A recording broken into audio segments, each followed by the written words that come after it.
Aku menemukan undangan pernikahan suamiku dengan wanita lain 3 bulan lalu. Aku tidak marah. Aku justru mulai merencanakan sesuatu. Malam itu Arjuna pulang pukul 11 lebih. Pintu kamar terbuka pelan, seperti dia takut membangunkanku. Aku berbaring membelakanginya. Mata terbuka. Napasku buat teratur seolah tertidur.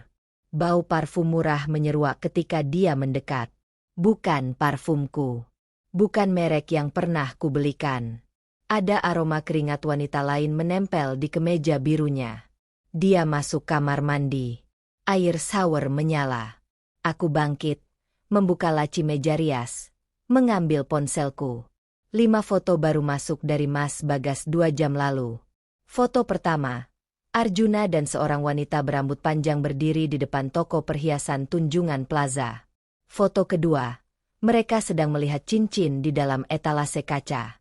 Foto ketiga, wanita itu tersenyum lebar, tangannya terangkat, jari manisnya diukur oleh pegawai toko. Kiara, sekretaris di kantornya yang pernah kutemui setahun lalu saat antar bekal makan siang. Aku menyimpan ponsel kembali sebelum Arjuna keluar. Dadaku tidak sesak, tanganku tidak gemetar. Yang kurasakan justru kelegaan dingin. Setahun penuh aku merasa ada yang salah. Setahun penuh Arjuna pulang larut, menghindar dari sentuhan, jarang bicara kecuali soal tagihan atau belanja bulanan. Sekarang aku tahu kenapa. Arjuna keluar dengan handuk melingkar di pinggang. Rambutnya basah. Dia melirikku sekilas, lalu mengambil pakaian dari lemari tanpa bicara. Aku pura-pura membalikkan badan, menghadap jendela. Dia berbaring di sisi kirinya. Dalam 10 menit, napasnya sudah teratur. Dia tidur nyenyak. Aku tidak. Pagi harinya aku masak seperti biasa. Nasi goreng kesukaannya dengan telur mata sapi. Arjuna duduk di meja makan, membuka koran, sesekali menyeruput kopi. Wajahnya datar. Sama seperti 3 bulan terakhir. Aku duduk di seberangnya, mengaduk teh tawar tanpa gula. Mataku mengamati gerakannya, cara dia menghindari pandanganku, cara dia makan terburu-buru seolah tidak sabar pergi. Hari ini sampai jam berapa? Tanyaku pelan. Mungkin malam.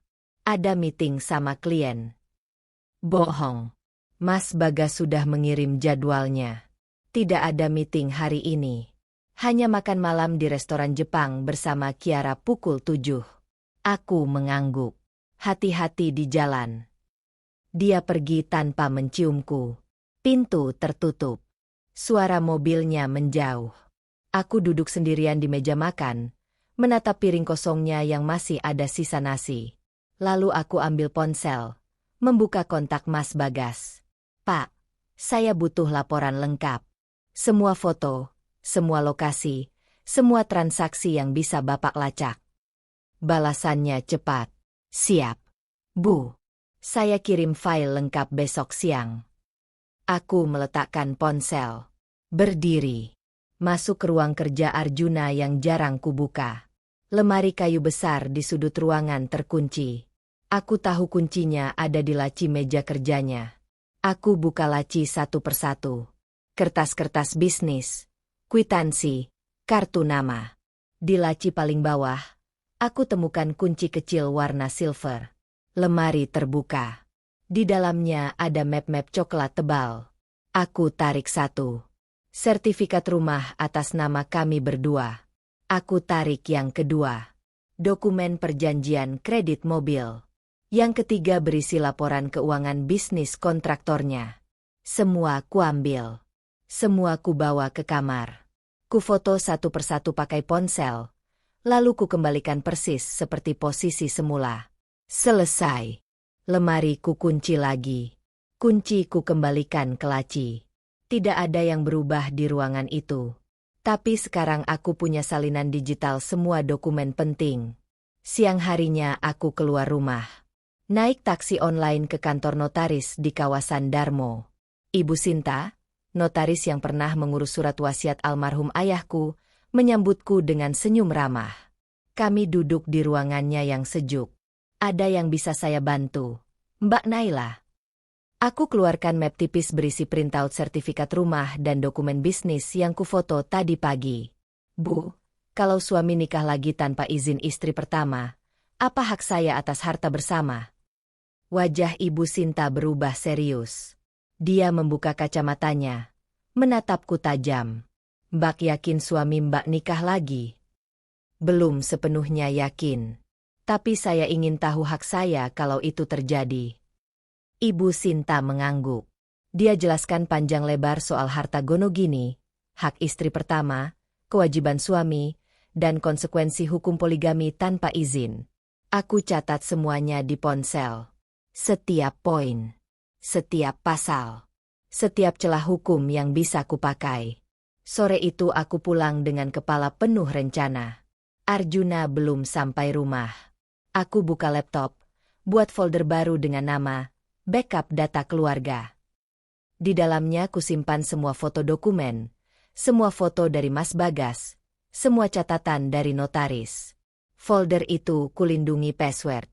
Lalu kuupload ke cloud storage dan flash disk terpisah. Arjuna pulang pukul 10 malam. Wajahnya segar. Terlalu segar untuk orang yang katanya meeting seharian. Dia bahkan tersenyum tipis ketika masuk kamar. Udah makan? Tanyanya. Sudah. Mas gimana? Udah juga. Tadi klien traktir di restoran. Lagi-lagi bohong. Mas Bagas kirim foto 30 menit lalu. Arjuna dan Kiara makan berdua. Tidak ada klien. Hanya mereka. Kiara pakai dress merah. Arjuna pegang tangannya di atas meja. Aku tersenyum. Syukur deh kalau Mas sudah kenyang.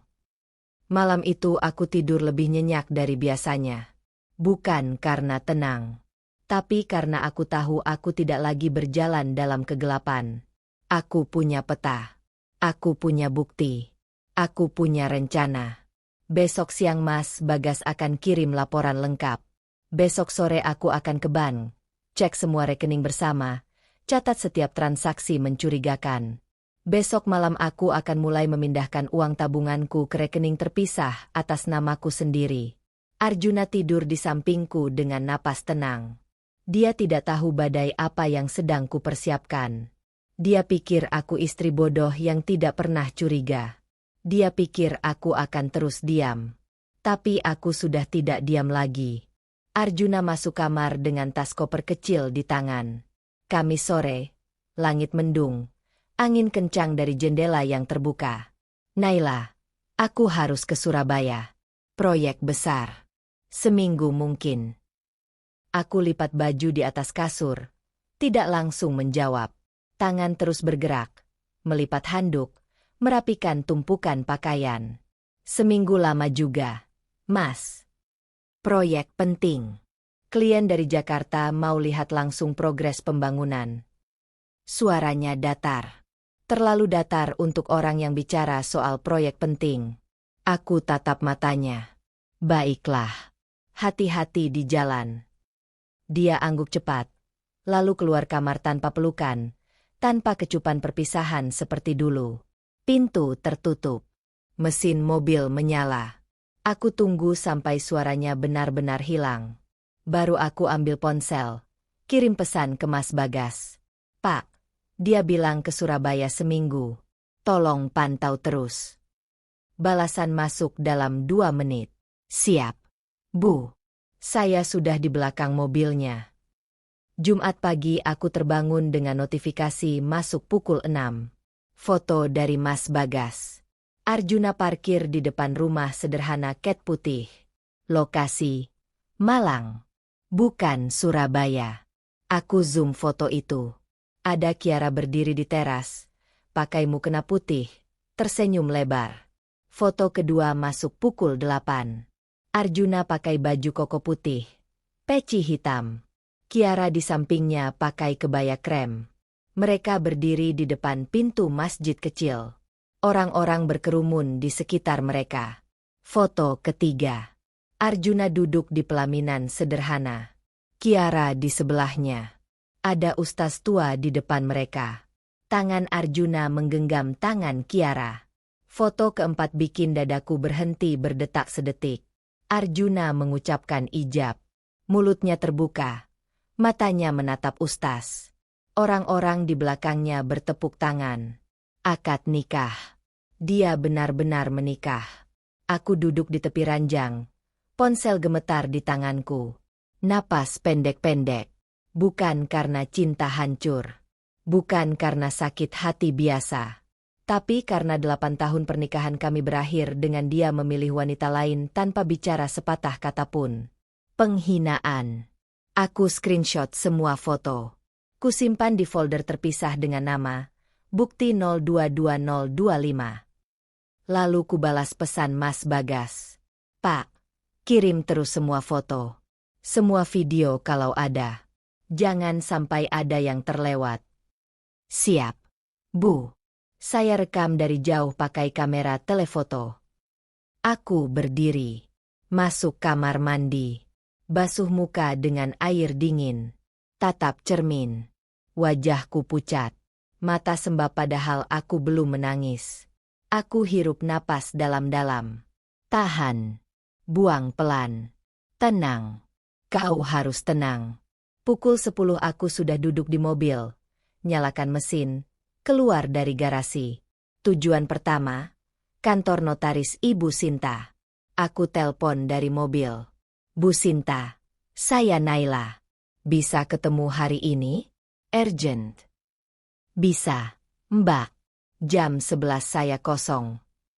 Aku injak gas lebih dalam. Jalanan macet tapi aku terus cari celah. Pindah jalur, potong kiri kanan. Pukul 11 kurang 10 aku sudah parkir di depan kantornya. Ibu Sinta duduk di balik meja kayunya yang besar. Aku buka ponsel. Tunjukkan semua foto yang baru masuk tadi pagi. Suami saya baru saja menikah dengan wanita lain. Tanpa izin saya. Ini fotonya. Ibu Sinta pakai kacamata bacanya. Zoom setiap foto dengan teliti. Wajahnya mengeras. Ini jelas poligami tanpa izin istri pertama. Mbak bisa gugat cerai dengan dalil ini. Bahkan bisa tuntut pidana kalau ada pemalsuan dokumen atau penipuan. Apa hak saya atas harta bersama? Semua harta yang didapat selama pernikahan jadi hak Mbak 50%.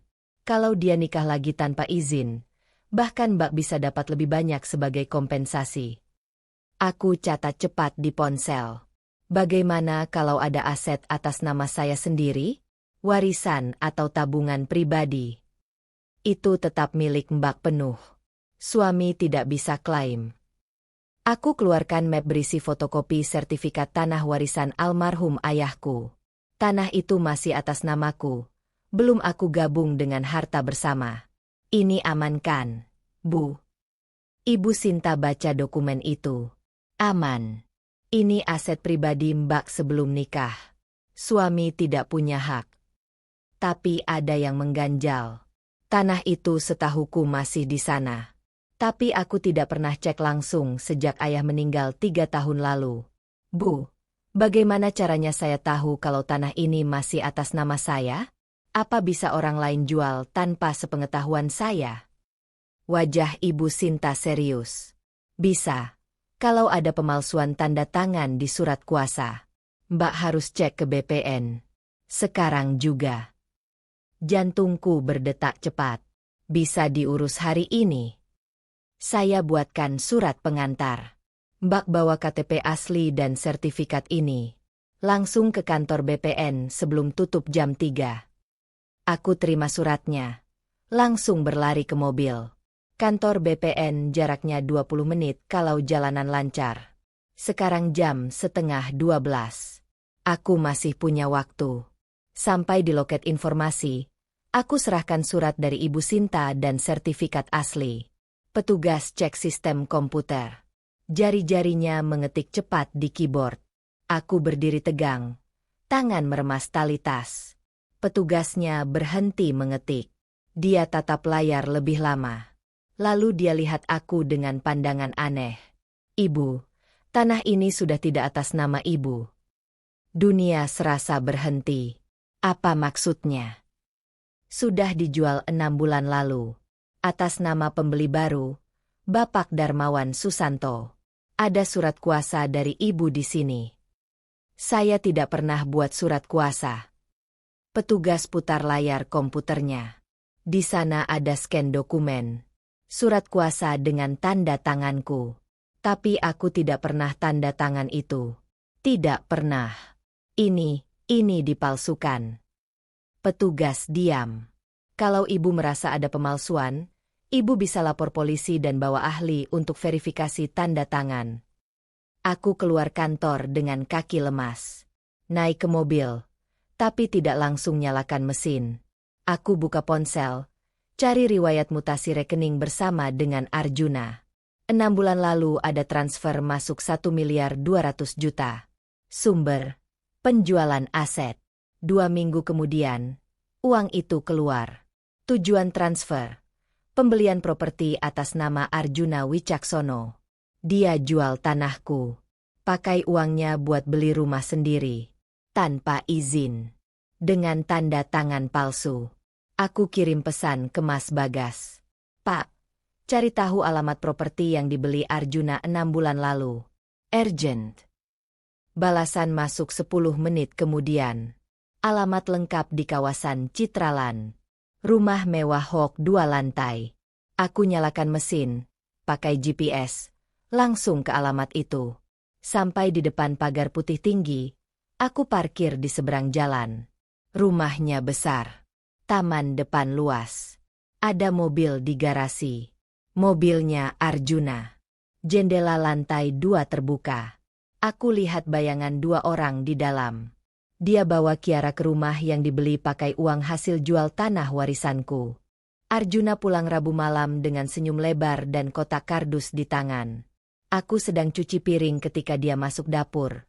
Mendekat, lalu memelukku dari belakang. Kangen, bisiknya di telinga. Tanganku berhenti di bawah air keran. Sabun cuci piring menetes ke wastafel. Dia tidak pernah peluk aku seperti ini lagi sejak setahun terakhir. Aku bawain oleh-oleh. Kue Surabaya asli dari toko Zang Randi. Dia letakkan kotak itu di meja. Yang kamu sukakan. Aku matikan keran, lap tangan pakai lap dapur, berbalik menghadapnya. Wajahnya segar. Mata berbinar. Seperti orang yang baru saja dapat kebahagiaan besar. Makasih, Mas. Aku buka kotak itu. Kue lapis legit. Bolu kukus, spiku, semua masih rapi dalam kemasan plastik. Proyeknya lancar. Lancar banget. Klien puas. Mungkin bakal ada proyek lanjutan. Dia buka kulkas, ambil air dingin, minum langsung dari botol. Capek sih seminggu di sana. Tapi worth it. Bohong. Semua bohong. Dia tidak di Surabaya untuk proyek. Dia di Malang untuk nikah. Mas mandi dulu yuk. Pasti capek perjalanan. Aku senyum. Senyum yang sama seperti biasa. Senyum istri penurut yang tidak tahu apa-apa. Dia angguk, cium keningku sekilas. Lalu masuk kamar. Suara shower menyala. Aku tunggu sampai suara air benar-benar keras. Lalu aku ambil ponselnya yang tertinggal di meja makan. Masih terbuka. Tidak dikunci. Langsung kubuka WhatsApp. Chat paling atas dari ibu mertuaku. Dikirim tadi sore. Jun, selamat ya nak. Ibu senang kamu akhirnya punya istri yang bisa ngasih keturunan. Kapan ibu bisa ketemu Kiara? Balasan Arjuna masuk 2 jam lalu. Tepat sebelum dia sampai rumah. Makasih, Bu. Nanti ibu kenalannya. Tapi jangan bilang Naila dulu. Aku belum siap ngomong. Aku screenshot chat itu. Kirim ke emailku sendiri. Hapus dari galeri. Kembalikan ponselnya persis di tempat semula.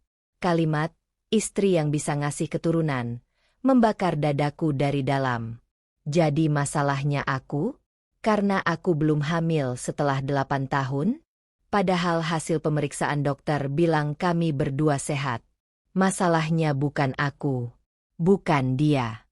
Cuma belum rezeki. Tapi sekarang dia cari rezeki dari wanita lain. Suara shower berhenti. Aku cepat duduk di sofa. Pura-pura buka TV. Arjuna keluar pakai handuk. Rambut basah. Tubuh beraroma sabun mandi. Naila, aku tidur duluan ya. Besok pagi harus ke kantor jam 7. Iya, Mas. Aku nyusul. Dia masuk kamar. Pintu setengah tertutup. Aku tunggu sampai lampu kamar mati, sampai napasnya terdengar teratur dari balik pintu. Baru aku ambil laptopku, buka browser incognito, cari aplikasi pelacak ponsel. Ada puluhan pilihan. Aku pilih yang paling tersembunyi, yang bisa kuinstal tanpa terdeteksi. Download file APK. Simpan di flash disk. Besok pagi aku harus install ini ke ponselnya. Entah bagaimana caranya. Pagi datang lebih cepat dari yang kuperkirakan. Alarm berbunyi pukul 5. Arjuna bangun, langsung ke kamar mandi. Aku ikut bangun, masak sarapan seperti biasa. Nasi uduk dengan ayam goreng. Dia suka yang gurih-gurih. Arjuna duduk di meja makan, ponsel di sebelah piringnya. Dia buka email kantor, scroll cepat sambil suap nasi. Aku duduk di seberangnya dengan secangkir kopi, mata mengamati setiap gerakannya. Mas, ponselnya ngebuk nggak akhir-akhir ini? Punyaku sering lemot. Enggak, baik-baik aja. Dia tidak angkat pandang dari layar. Boleh aku pinjam sebentar? Mau coba bandingkan sama punyaku. Takutnya harus ganti HP baru. Dia angkat kepala, tatap aku sekilas. Buat apa? Cuma mau cek spesifikasi. Punyaku sama persis kan sama punya Mas. Dia dorong ponselnya ke arahku. Ya udah. Tapi jangan lama-lama. Aku perlu buat telepon klien nanti. Aku ambil ponselnya, pura-pura buka pengaturan, cek RAM, cek penyimpanan. Jari bergerak cepat. Aku buka file manager, cari folder download, copy file APK dari flash disk yang sudah kucolok ke laptop tadi malam lewat fitur transfer via Wi-Fi direct. Install. Proses berjalan 2 menit. Aku sembunyikan ikon aplikasi di menu tersembunyi. Selesai. Pelacak aktif. Udah? Tanya Arjuna. Udah.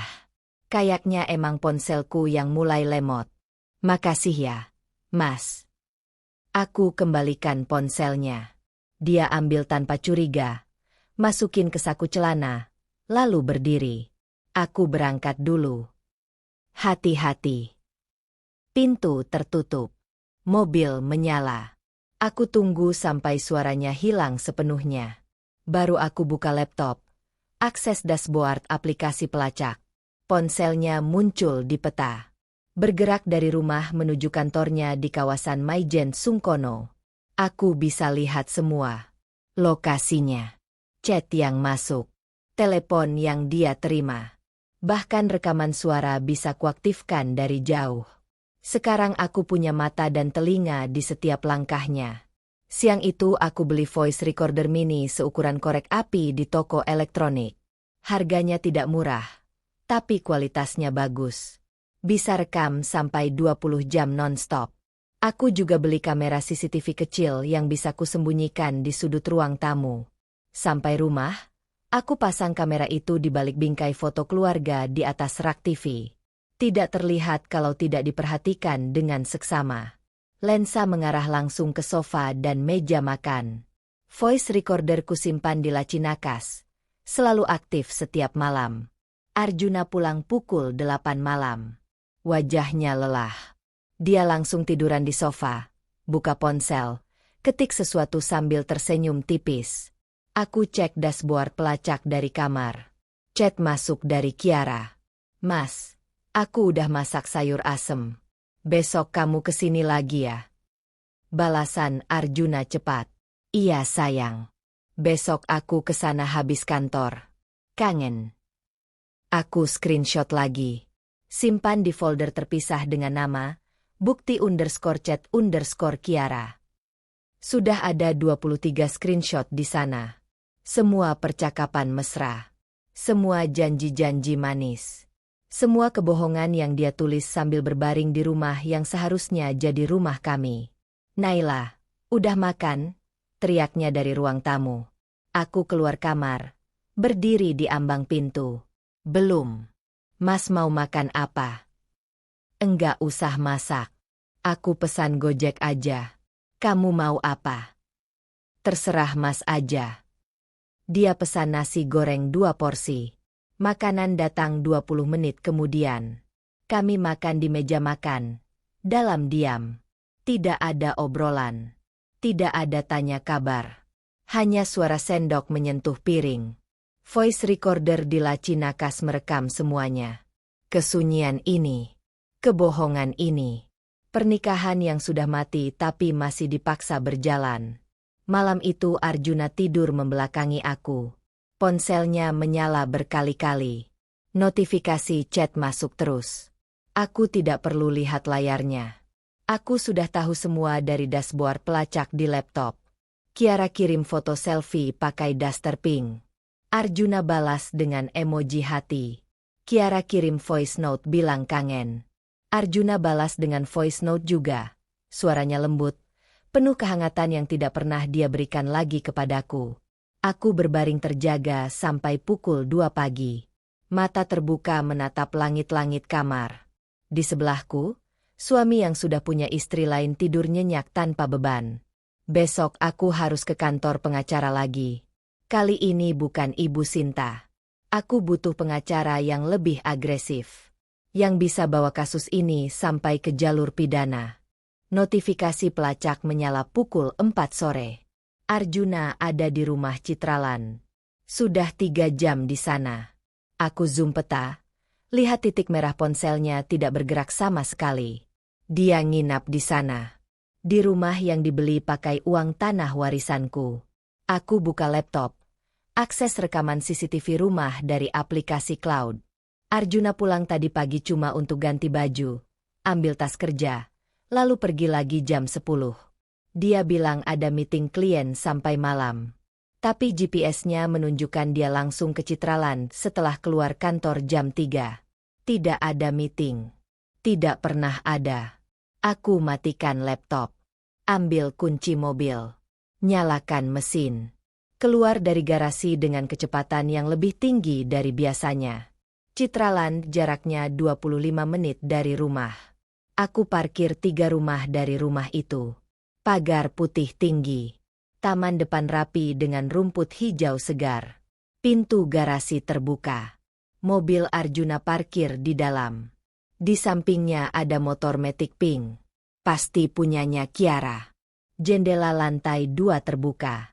Gorden berwarna krem bergerak tertiup angin. Aku lihat bayangan 2 orang di dalam. 1 berdiri. 1 duduk. Lalu lampu mati. Hanya tersisa cahaya redup dari lampu tidur. Aku genggam setir lebih kuat. Napas memburu. Tapi aku tidak turun. Tidak menggedor pintu. Tidak membuat keributan seperti istri-istri di sinetron yang terhianati. Aku putar mobil. Kembali ke rumah. Masuk ruang kerja Arjuna yang pintunya jarang kukunci lagi sejak seminggu terakhir. Lemari kayunya terbuka. Map-map coklat masih tersusun rapi. Aku tarik semua keluar. Satu persatu kubuka. Cari dokumen apapun yang berhubungan dengan rumah di Citraland. Map kelima berisi IMB atas nama Arjuna Wicaksono. Alamat Jalan Bougainville nomor 23. Citraland. Luas tanah 200 meter. Luas bangunan 150 meter. Harga beli 1.100.000.000 rupiah. Persis sama dengan uang hasil jual tanah warisanku. Di belakang IMB ada dokumen lain. Surat kuasa bermeterai. Tertanggal 6 bulan lalu. Tertulis namaku di sana. Naila Kusumawardhani memberikan kuasa kepada Arjuna Wicaksono untuk menjual tanah sertifikat nomor sekian di Kabupaten Sidoarjo. Ada tanda tanganku di bawah. Tapi itu bukan tanda tanganku. Aku ambil KTP dari dompet. Bandingkan tanda tangan di situ dengan tanda tangan di surat kuasa. Berbeda. Garis lengkungnya tidak sama. Tekanannya beda. Ini jelas palsu. Dia memalsukan tanda tanganku. Jual tanah warisanku tanpa sepengetahuanku. Pakai uangnya buat beli rumah buat istri barunya. Pencurian. Pemalsuan dokumen. Pengkhianatan yang lebih dalam dari selingkuh biasa. Tanganku gemetar memegang dokumen itu. Rahang mengeras. Mata memanas. Tapi air mata tidak keluar. Yang muncul justru senyum tipis. Senyum pahit yang terasa asing di bibirku sendiri. Akhirnya aku punya senjata. Senjata yang bisa menghancurkannya secara hukum. Aku foto semua dokumen itu pakai ponsel. Setiap halaman. Setiap detail. Lalu kusimpan file aslinya di tas. Aku tidak kembalikan ke lemari. Aku bawa semua. Pukul 6 aku sudah duduk di mobil lagi. Tujuan? Kantor law firm Ratna Associates di Jalan Pemuda. Ibu Ratna Maharani. Pengacara perceraian paling ditakuti di Surabaya. Tingkat kemenangannya 93%. Kliennya kebanyakan istri yang dikhianati. Dan semua suaminya berakhir bangkrut atau dipenjara. Aku dapat kontaknya dari forum online istri-istri yang bercerai.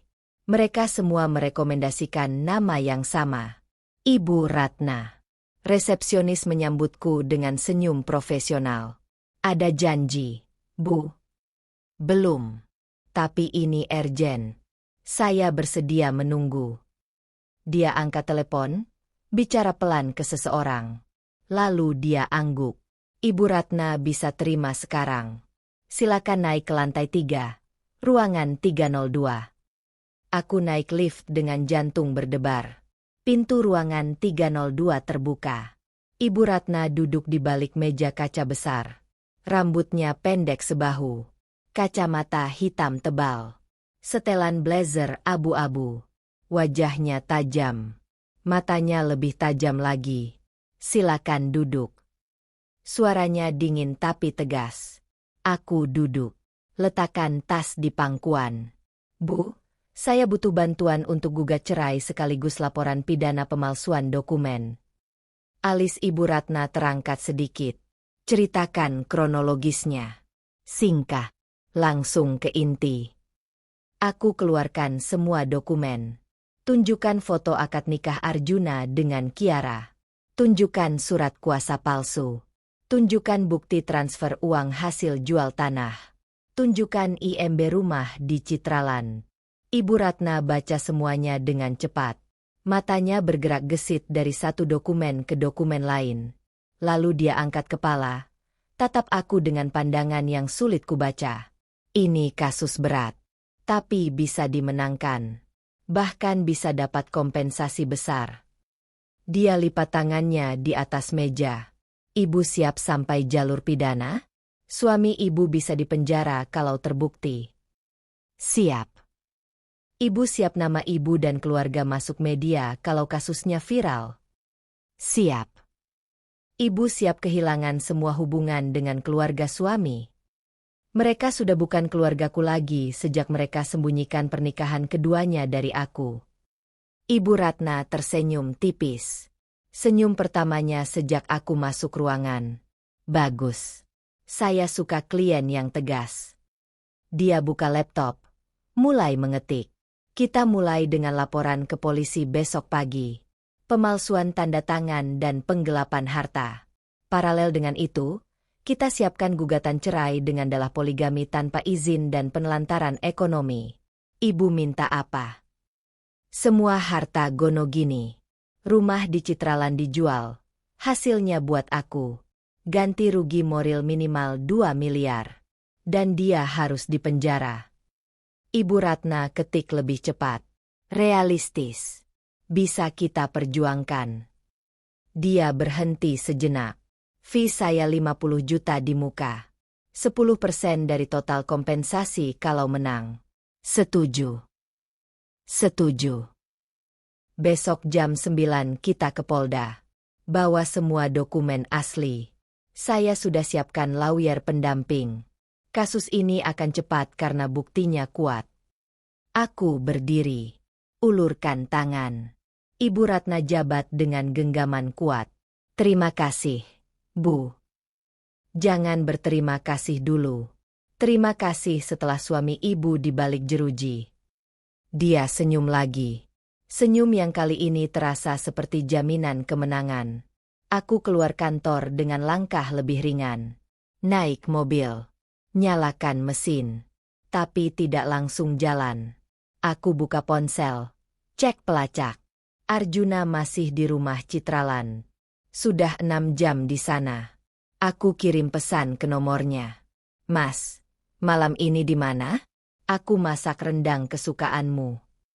Balasan masuk 5 menit kemudian. Lembur di kantor. Pulangnya malam. Kamu makan duluan aja. Bohong. Lagi-lagi bohong. Aku screenshot chat itu. Simpan di folder bukti. Lalu aku putar mobil.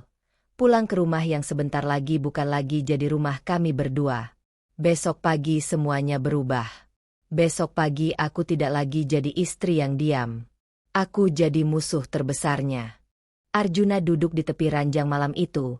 Menatapku lama ketika aku keluar dari kamar mandi. Handuk masih melilit tubuhku.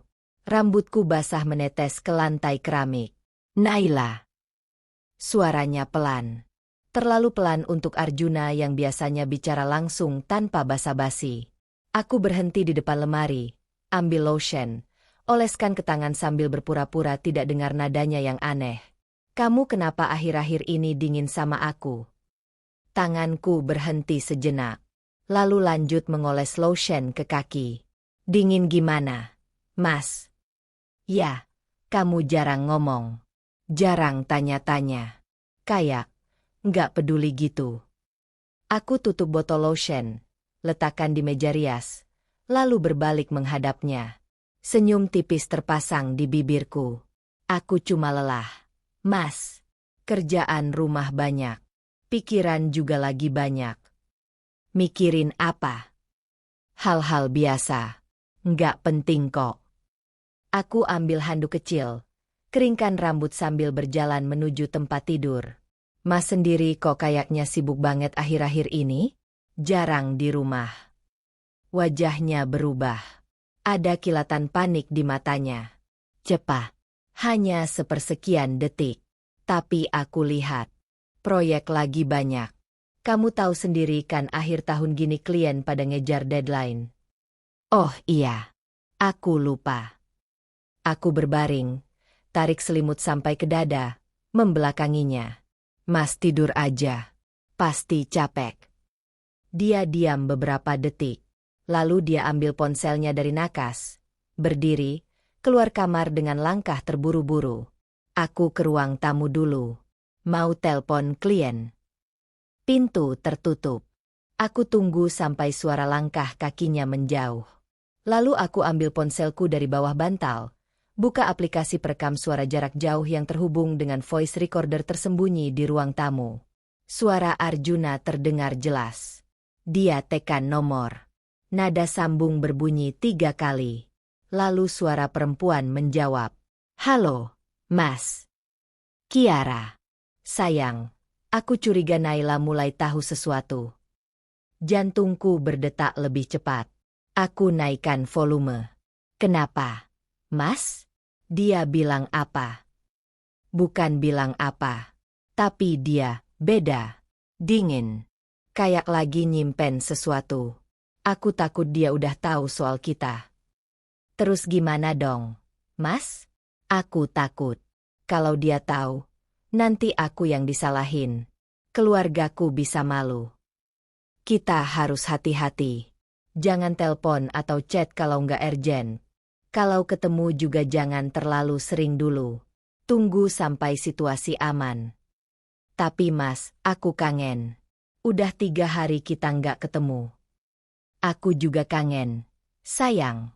Tapi sekarang bukan waktunya. Aku harus pasti Naila nggak curiga dulu. Suara Kiara terdengar seperti mau menangis. Mas janji tetap sayang aku kan? Iya. Aku janji. Kamu istri sahku. Nggak akan ada yang berubah. Panggilan berakhir. Suara langkah kaki Arjuna mendekat ke arah kamar. Aku matikan aplikasi, sembunyikan ponsel kembali di bawah bantal, pejamkan mata pura-pura tidur.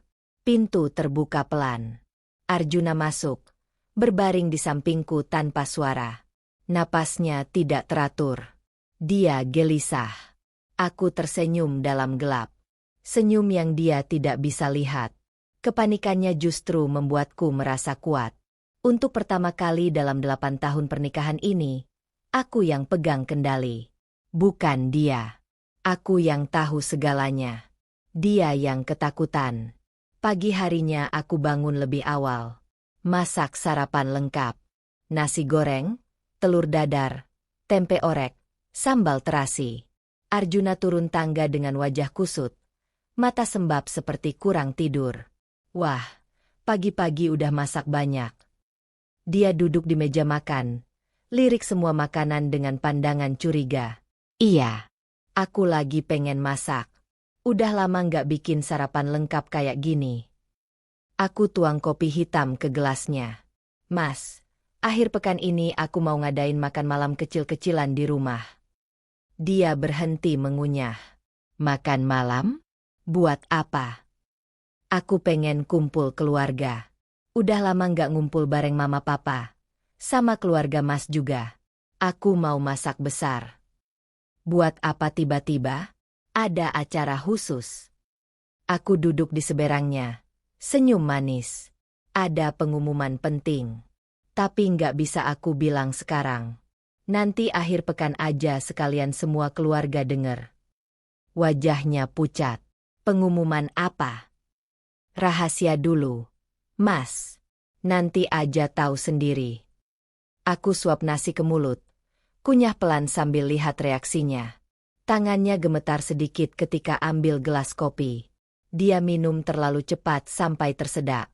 Kamu nggak bisa bilang sekarang. Nggak bisa. Ini penting. Harus semua orang dengar bareng. Aku lep bibir pakai serbet. Mas setuju kan? Sabtu malam gimana? Aku undang mama papa, adik-adikmu, sama ibu juga. Dia tidak bisa menolak. Kalau dia menolak, itu tanda dia memang sembunyikan sesuatu. Dia terjebak. Ya udah. Sabtu malam. Suaranya parau. Bagus. Nanti aku yang undang semua orang. Mas tinggal dateng aja tepat waktu ya. Jangan telat.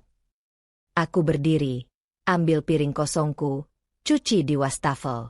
Arjuna masih duduk di sana, tidak bergerak, menatap kosong ke arah jendela. Siang itu aku mulai menelepon satu persatu. Pertama mama dan papa. Mereka langsung setuju, bahkan terdengar senang karena jarang aku ngundang makan malam. Lalu aku telepon ibu mertua. Suaranya riang di seberang. Naila? Wah, jarang-jarang kamu telpon ibu langsung. Iya, Bu. Maaf baru sempat. Ibu Sabtu malam bisa datang ke rumah enggak? Aku mau ngadain makan malam keluarga. Ada pengumuman penting. Hening sejenak.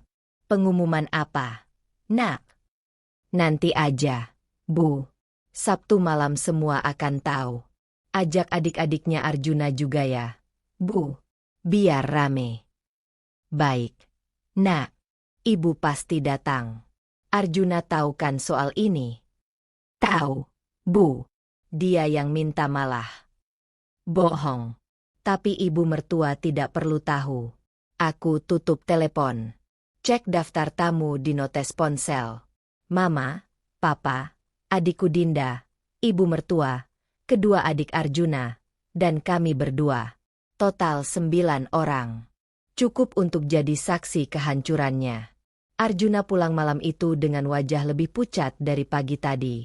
Dia langsung masuk kamar, ganti baju, lalu duduk di tepi ranjang sambil pegang ponsel dengan erat. Naila, kamu yakin mau ngadain makan malam itu?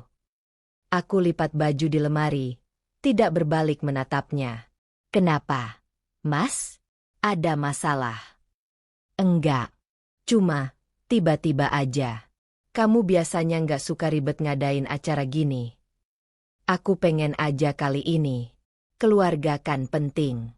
Udah lama nggak kumpul. Aku tutup pintu lemari, berbalik, tatap matanya langsung. Atau Mas ada alasan kenapa makan malam ini nggak boleh dilaksanakan? Dia menghindar dari tatapanku. Nggak ada. Kalau gitu Sabtu malam jangan kemana-mana ya. Pulang kantor langsung ke rumah. Jam 7 semua orang udah datang. Dia hanya mengangguk lemah. Malam itu dia tidak tidur nyenyak. Aku dengar dia bolak-balik berkali-kali. Bahkan keluar kamar 2 kali ke dapur. Minum air. Lalu kembali lagi dengan wajah gelisah. Aku pura-pura tidur. Tapi dalam hati aku hitung mundur. 4 hari lagi. 4 hari lagi semuanya berakhir. Proyektor sudah terpasang di sudut ruang makan jam 6 sore. Layar putih tergantung di dinding. Menghadap langsung ke meja panjang yang sudah kuatur rapi dengan taplak krem dan bunga segar di tengahnya. Mama datang pertama. Bawa kue lapis. Wah, meriah banget. Ada apa sih? Nak, kok pakai proyektor segala? Nanti tahu sendiri.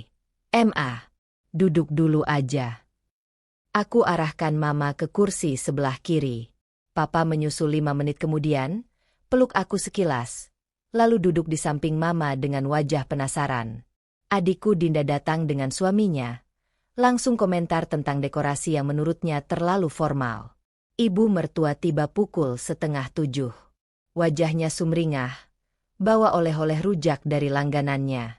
Kedua adik Arjuna, Bayu dan Sari, datang bersamaan, sibuk dengan ponsel masing-masing. Arjuna belum pulang. Aku cek ponsel. Pelacak menunjukkan dia masih di kantor. Atau setidaknya ponselnya di sana. Aku kirim pesan. Mas, semua orang udah datang. Kamu di mana? Balasan masuk 2 menit kemudian. Macet. 10 menit lagi sampai. Aku taruh ponsel di saku. Kembali ke ruang makan dengan senyum ramah. Maaf ya semua. Mas Arjuna masih di jalan. Sebentar lagi sampai kok.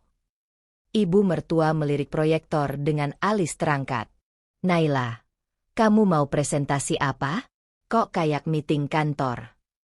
Ada yang mau aku tunjukin ke semua orang. Bu, biar jelas aja. Aku tuang teh manis ke gelas-gelas. Sebentar lagi dimulai. Pintu depan terbuka. Arjuna masuk dengan wajah pucat, mata merah. Kelihatan seperti habis menangis atau tidak tidur berhari-hari. Dia lihat proyektor. Lalu lihat aku dengan tatapan tajam penuh tanda tanya. Silakan duduk. Mas, di sini. Aku tunjuk kursi di ujung meja, tepat di hadapan layar proyektor.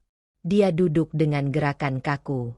Tangannya gemetar ketika ambil gelas air putih. Semua sudah berkumpul.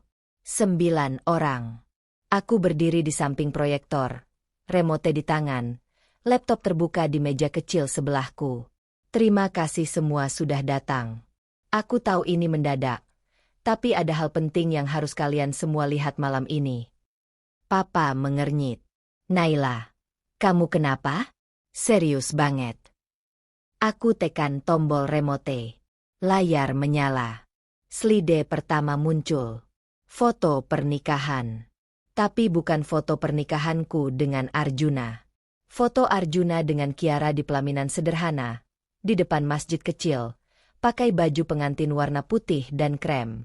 Ruangan langsung hening. Mama berdiri, mulut terbuka. Ini apa? Naila. Aku tekan remote lagi. Slide kedua. Foto Arjuna sedang ijab kabul. Tangan menggenggam tangan Kiara. Ustaz di depan mereka. Ibu mertua menutup mulut dengan tangan. Wajahnya putih pucat. Slide ketiga. Screenshot chat Arjuna dengan ibunya. Ibu, Kiara sudah resmi jadi istriku. Nanti ibu kenalannya. Tapi jangan bilang Naila dulu. Ibu mertua berdiri. Kaki hampir goyah. Jun, ini benar. Arjuna tidak menjawab. Kepalanya tertunduk. Tangannya menutupi wajah. Aku lanjutkan. Slide keempat. Bukti transfer 1.200.000.000 rupiah ke rekening Arjuna dari hasil penjualan tanah. Tanggal transfer 6 bulan lalu. Slide kelima. Surat kuasa palsu dengan tanda tanganku yang dipalsukan. Di sebelahnya, foto KTP-ku dengan tanda tangan asli untuk perbandingan. Papa berdiri dengan wajah merah padam. Dia palsu tanda tanganmu. Slide ke-6. IMB rumah di Citraland atas nama Arjuna. Harga beli 1.100.000.000. Persis hampir sama dengan uang hasil jual tanah warisanku. Slide ke-7. Foto rumah itu dari luar. Foto Arjuna dan Kiara berdiri di teras. Tersenyum, tangan saling merangkul. Aku matikan proyektor. Lampu ruang makan menyala terang. Semua mata tertuju padaku. Suaraku keluar tenang. Terlalu tenang untuk situasi seperti ini. Selamat atas pernikahan keduamu, Mas Arjuna. Arjuna angkat kepala. Matanya basah.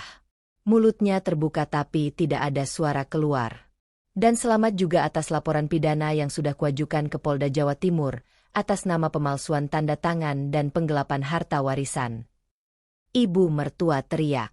Naila, kamu tega lapor polisi? Itu kan suamimu sendiri. Aku tatap dia dengan mata dingin. Dia bukan lagi suamiku sejak dia nikah dengan wanita lain tanpa izin saya. Dan dia pencuri sejak dia jual tanah warisan almarhum ayah saya pakai tanda tangan palsu. Mama menangis. Papa memeluk Mama sambil menatap Arjuna dengan pandangan benci. Bayu, adik Arjuna, berdiri. Kak Jun, ini benar semua. Arjuna hanya mengangguk pelan. Tubuhnya terduduk lemas di kursi. Sari menangis.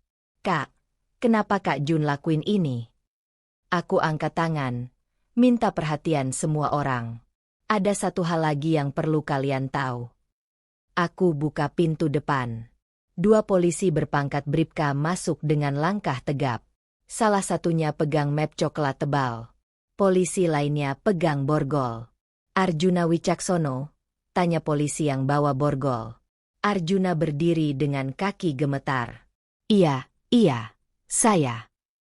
Anda ditangkap atas tuduhan pemalsuan dokumen dan penggelapan harta.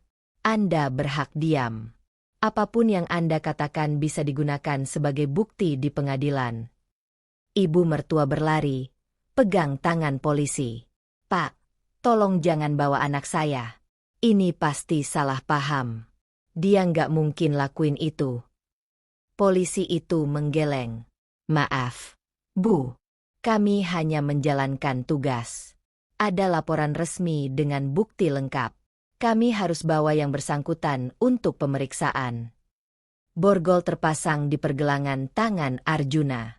Suara klik logam itu bergema di ruangan yang sunyi. Arjuna menatapku untuk terakhir kali.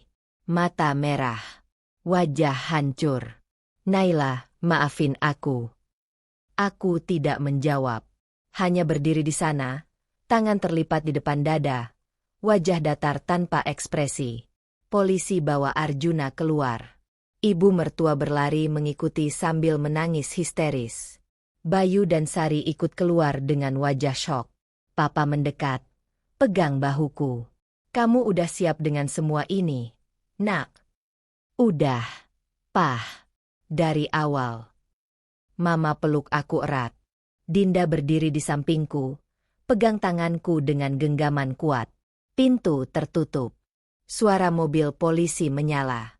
Sirine berbunyi sebentar, lalu menjauh. Ruang makan kembali sunyi. Hanya tersisa kami berempat. Mama, Papa, Dinda, dan aku. Makanan di meja belum tersentuh. Tapi aku tidak lapar. Yang aku rasakan justru kekosongan aneh. Bukan kepuasan. Bukan kemenangan. Hanya kosong. Mama usap rambutku. Kamu udah berani, Nak. Mama bangga. Aku hanya mengangguk. Mata menatap proyektor yang masih menyala di sudut ruangan. Layar putih kosong tanpa gambar. 8 tahun pernikahanku berakhir dalam 1 malam. Di ruangan yang sama tempat kami dulu rayakan anniversary pertama kami. Tapi kali ini, aku tidak sendirian. Kali ini, aku punya keluargaku. Dan kali ini, aku yang menang. Hakim ketuk palu 3 kali. Suaranya menggema di ruang sidang yang penuh sesak. Aku duduk di kursi depan, tangan terlipat rapi di pangkuan, mata menatap lurus ke depan. Terdakwa Arjuna Wicaksono terbukti secara sah melakukan pemalsuan dokumen dan penggelapan harta. Divonis penjara 1 tahun, wajib mengembalikan dana sebesar 1.200.000.000 rupiah dengan bunga 10% kepada korban. Arjuna berdiri di podium dengan seragam tahanan oranye. Wajahnya tirus. Mata cekung. Dia tidak menatapku sama sekali. Ibu Ratna tersenyum tipis di sampingku. Menang telak. Bahkan lebih baik dari perkiraan. Seminggu kemudian keputusan perceraian keluar. Aku dapat rumah utama kami, mobil, seluruh rekening bersama, ditambah ganti rugi moral 2 miliar rupiah. Rumah di Citraland dijual paksa oleh pengadilan. Hasilnya langsung masuk ke rekeningku. Total asetku sekarang hampir 5 miliar. Lebih dari cukup untuk mulai lagi. Mas Bagas kirim pesan hari itu juga. Bu, ada info soal Kiara. Apa, Pak? Dia hamil 3 bulan. Pulang ke Malang, ke rumah orang tuanya. Katanya malu sama tetangga karena suaminya di penjara. Aku baca pesan itu 2 kali. Hamil. Arjuna dapat anak yang selama ini dia inginkan. Tapi dia tidak bisa lihat anaknya tumbuh dari balik jeruji besi. Pak, ada lagi. Dia nangis tiap hari. Orang tuanya ngusir dia dari rumah karena malu punya menantu napi. Sekarang dia tinggal di kontrakan kecil sendirian. Aku tutup chat itu. Tidak ada perasaan kasihan. Tidak ada kemenangan juga. Hanya rasa hampa yang aneh. 2 minggu kemudian aku berdiri di depan rumah yang pernah jadi rumahku selama 8 tahun. Truk pindahan sudah memuat semua barangku. Hanya furnitur besar yang kutinggalkan. Sisanya kubawa semua. Mama berdiri di teras. Mata berkaca-kaca. Kamu yakin mau ke Bali, Nak? Yakin. Aku butuh tempat baru. Mulai dari nol. Papa peluk aku erat. Jaga diri baik-baik. Kalau apa-apa langsung telpon. Iya, Pah. Aku naik mobil, nyalakan mesin, mundur dari garasi untuk terakhir kalinya. Rumah itu mengecil di spion. Lalu hilang ketika aku belok di ujung jalan. Pesawat mendarat di Ngurah Rai pukul 3 sore. Udara Bali hangat menyentuh kulit. Bau laut dan bunga Kamboja menyambut ketika aku keluar terminal. Aku sewa mobil. Langsung ke Canggu. Di sana ada ruko kecil yang sudah kubeli secara online 2 minggu lalu. Lokasi strategis. Dekat pantai. Cocok untuk kafe. Renovasi selesai sebulan kemudian. Kafe kecil dengan desain minimalis putih dan kayu. Nama kafe, Naila S. Corner. Sederhana. Jujur. Tidak perlu embel-embel. Pembukaan dilakukan tanpa pesta besar. Hanya aku, 2 barista yang baru rekrut, dan beberapa tetangga yang penasaran. Hari pertama dapat 5 pelanggan. Hari kedua 10. Minggu ketiga sudah ramai. Wisatawan dan lokal campur jadi satu. Mereka suka kopi dan kue-kue tradisional yang kujual. Suatu pagi, 3 bulan setelah pembukaan, ada bule Jerman duduk di sudut. Dia pesan americano dan banana bread. Ketika aku antar pesanannya, dia tersenyum ramah. Nice place. You own this? Yes. I just opened it 3 months ago. It's beautiful. Clean. Calm. I like it. Thank you. Dia datang lagi esok harinya. Dan lusa. Dan hampir tiap hari setelahnya. Namanya Klaus. Dia tinggal di Bali sudah 2 tahun. Kerja remote sebagai Grab Hitch designer. Kami mulai ngobrol. Ringan. Tidak ada beban. Dia cerita soal Jerman. Aku cerita soal kafe. Tidak ada yang tanya masa lalu. Tidak ada yang bahas luka lama. Sore itu Klaus duduk di meja biasanya. Tapi kali ini dia bawa bunga. Kamboja putih segar dengan aroma lembut. For you. For the beautiful cafe owner. Aku terima bunga itu dengan senyum. Thank you, Klaus. But I'm not looking for anything now. No. I just want you to have something beautiful. No pressure. Dia pergi setelah habiskan kopinya. Aku letakkan bunga itu di meja kasir. Malam itu aku duduk sendirian di teras belakang kafe, menatap laut yang gelap dengan ombak berdeburan pelan. Angin sepal-sepal menyentuh wajah. Rambut berkibar. Ponsel berdering. Nomor tidak dikenal. Aku angkat. Halo. Naila, ini aku. Arjuna. Suaranya serak. Lelah. Kenapa kamu telpon? Aku mau minta maaf. Beneran. Aku tahu aku salah.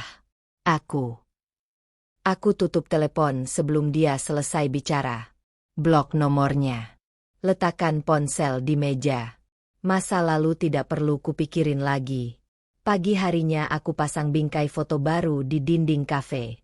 Foto diriku sendiri di tepi pantai Canggu, tersenyum lepas dengan rambut terurai, dress putih berkibar, matahari terbenam di belakang. Bukan foto pernikahan. Bukan foto bersama siapapun. Hanya aku. Seorang pelanggan perempuan lihat foto itu sambil tersenyum. Beautiful photo. You look so free. Thank you. I am. Dan aku benar-benar merasa bebas. Tidak ada beban. Tidak ada dendam. Tidak ada luka yang masih menganga. Arjuna dapat hukumannya. Kiara dapat pilihannya. Aku dapat hidupku kembali. Klaus datang siang itu dengan laptop. Duduk di sudut seperti biasa. Dia tidak bawa bunga lagi. Hanya senyum ramah ketika pesan kopi. You look happy today. I am. Every day. Dia angguk. Good. You deserve it. Malam itu kafe tutup jam 9. Aku bersihkan meja terakhir. Matikan lampu satu persatu. Kunci pintu depan. Jalan kaki ke apartemen kecil yang kusewa 5 menit dari sini. Di apartemen itu, tidak ada kenangan lama. Tidak ada furnitur dari rumah dulu. Semua baru. Semua pilihan sendiri. Aku berdiri di balkon kecil, menatap langit Bali yang penuh bintang. Suara ombak terdengar samar dari kejauhan. 8 tahun aku habiskan untuk mencintai orang yang salah. Tapi sekarang aku punya waktu sebanyak yang kuinginkan untuk mencintai diriku sendiri dulu. Dan kali ini, aku benar-benar siap. Bukan untuk orang lain, tapi untuk hidupku sendiri.